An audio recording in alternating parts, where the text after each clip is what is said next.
Penn Relays 2026 went crazy. Quincy Wilson anchor leg for Bullis. Kingston College runs great, all four legs.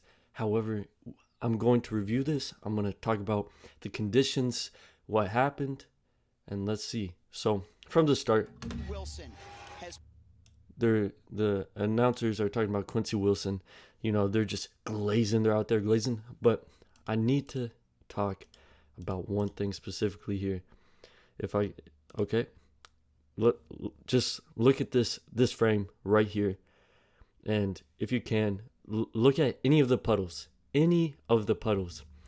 There, it's pretty clear in the top left how hard it's raining.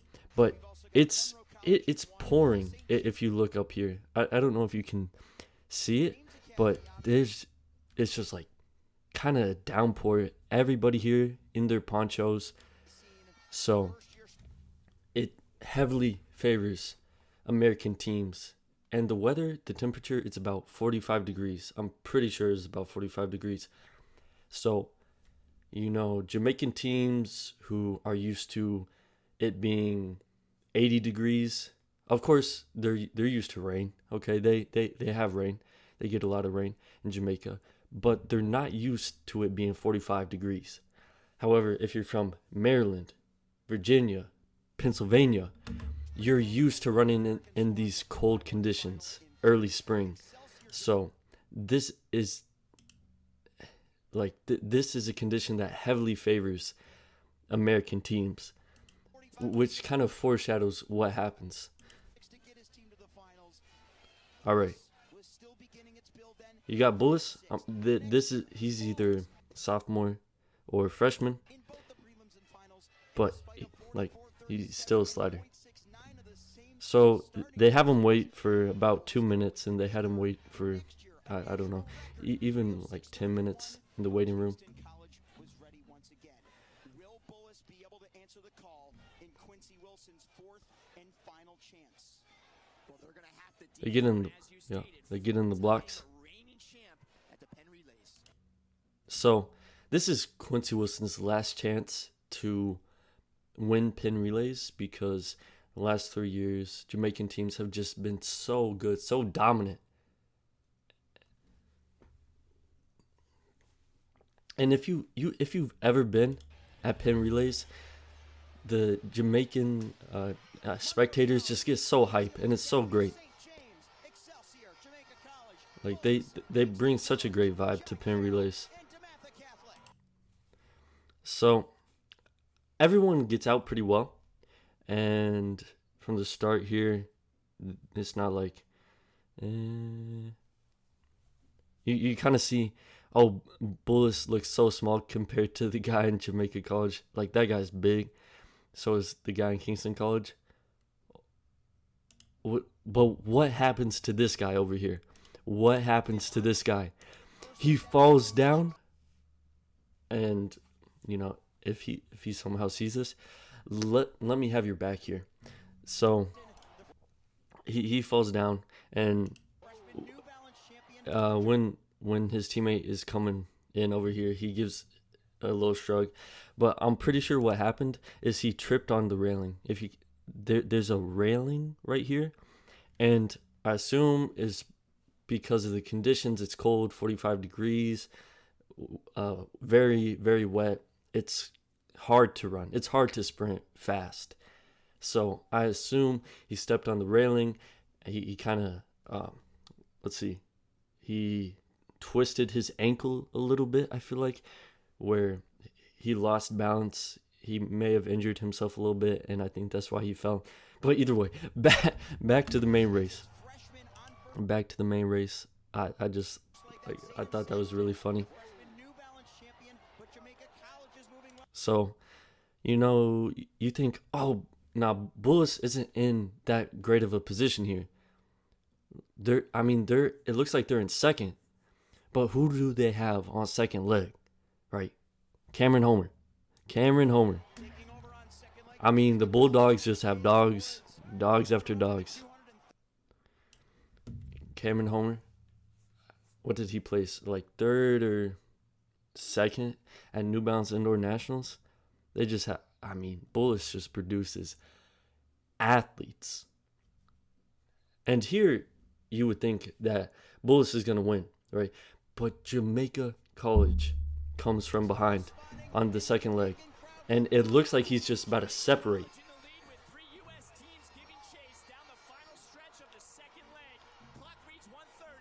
So I don't know why they wouldn't have switched here.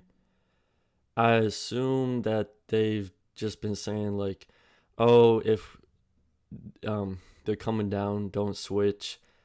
I assume that's what they've been doing because usually they'd switch, but they don't. Look how much room Bullis has on the inside, though. How much room Jamaica College has. And then these guys in the back just scrunched up. It's crazy how tight these races can get. So here, Jamaica College in the lead. Archbishop Carroll right behind. Bullis right behind. And this athlete from Bullis right here, he's a transfer from IMG. And they pretty much just gathered superheroes. Like, it's basically a superhero team at Bullis. He's another crazy talented athlete. So yeah. If Bullis can maintain this leg, you know who is on that anchor, Quincy Wilson, but I see Okay. Commentators glazing a little bit, but that's chill. And here, honestly, you're watching this right now. You see how Archbishop Carroll is so close to Bullis, and Bullis is kind of like, I don't know, his form, his head's a little back. He looks like he's already struggling a little bit, but he's not. But just the way it looks looks like Archbishop Carroll is gonna find a way to pass Bullis. Jamaica College he's going to get past. He's gonna get past. it is sophomore Mikey Swanson, the Adidas national champion, the IMG transfer threatening on. Yep. He's a sophomore. He's about to split a 47, I'm pretty sure. And at this point, the race is over. The race is over. You know who's going to win. Unless what happens last year happens again. Where, if you guys remember, a football commit ran, I don't know the exact time, but his name was Taiwan Cox. He hocked Quincy Wilson down. Insane race. But this is Penn Relays. Quincy Wilson was ready. His entire team was ready. Jamaica, Jamaican athletes are used to 80 degrees, sunny, but of course they're used to rain. But they're not used to 45 degrees. Not at all. Not in the slightest. So they have a big chip on their shoulder in this race because of the weather. Coming in, you can't mess this handoff up. You can't mess a handoff up because if Bullis already has 5 meters on you, it's Quincy Wilson. Hate to say it, he's the best 400 youth runner. I mean, he's a pro in high school, but either way, you can't mess this handoff up. Handoff up. All right. Either way, it looks like he turns around, thinking he has the baton, and then the Archbishop Carroll athlete is slowing down because and making this face. Yeah, that face is crazy. And Quincy Wilson just out. Archbishop Carroll out. But no one's catching Quincy. Let's be honest. If you guys were watching this live, no one was catching him. And if you look at the screen, there are puddles on the track and it's just pouring rain. So the time that they ran, I wouldn't really say is very reflective of how fast they could have ran. Like, okay, this is cool. This is cool. He's coming in. It's not very exciting. Okay, he has 20, maybe 20 meters on them. Like, come on, man.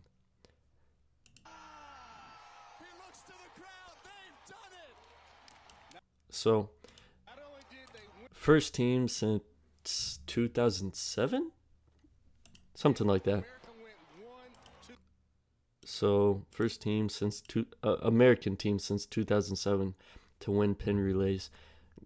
Great race. It was definitely a tough race.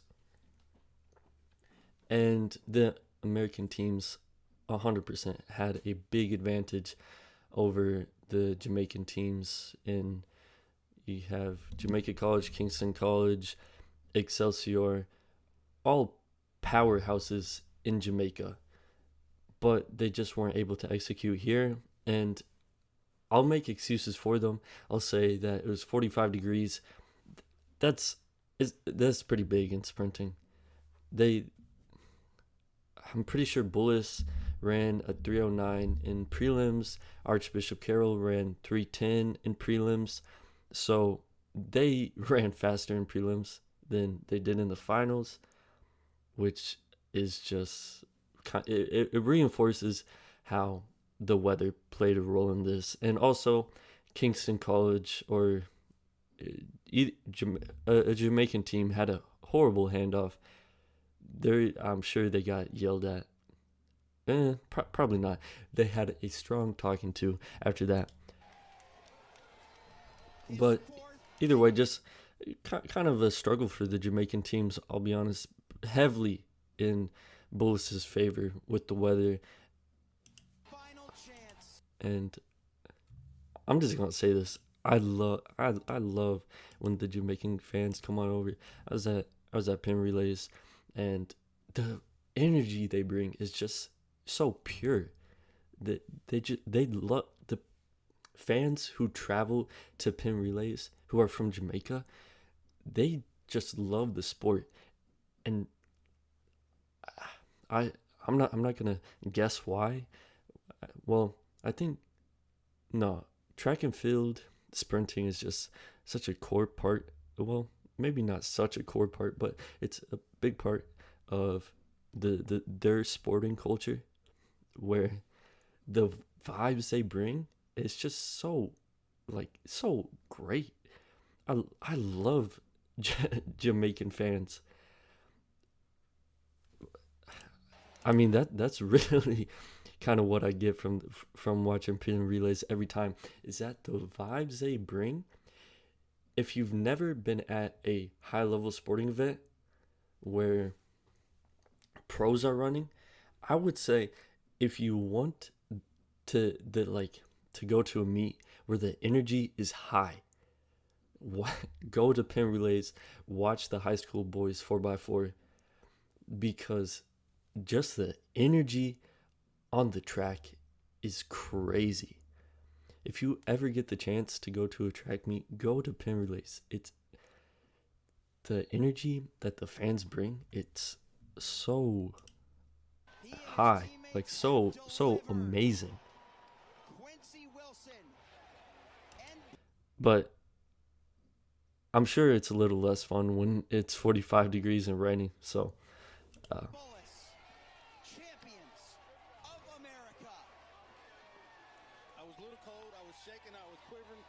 but not anymore. They brought the heat on that. Here's some perspective of how fast that was. oh man, and the rain was crazy. How fast that was. 45. So if you extrapolate this out to what's going to happen at New Balance Nationals, what's going to happen at some future races, I would pretty much say that Bullis is undeniable. It's obvious. I feel like it's obvious to say their 4x4 is going to win New Balance Nationals. Their 4x4, when stacked, they're going to go undefeated. Maybe Archbishop Carroll might get one on them, but there's almost no way. There's almost no way that a stacked Bullis 4x4 loses, maybe to a Jamaican team in warm weather, but not in any other meet this season. I'll just say that. If it was 80, I think it would have been a little closer with the Jamaican teams, but maybe not that much closer because every single team out there had to deal with the same conditions. So it kind of makes me think that Bullis team, just frankly, maybe one of the strongest 4x4 teams ever. Although last season they may have had the best 4x4 ever. Maybe not. Except one athlete from Episcopal Academy even ran in the 46s. What a leg from Quincy Wilson. So yeah, and this team right here, it's definitely a Jamaican team. Just can't put my name on them, but just to, I mean, I'm kind of just harping on this. It was so cold, and you can tell like he is cold. He's not used to this, and I'm pretty sure that's why he slipped. Great race all around though. Can't wait to see more.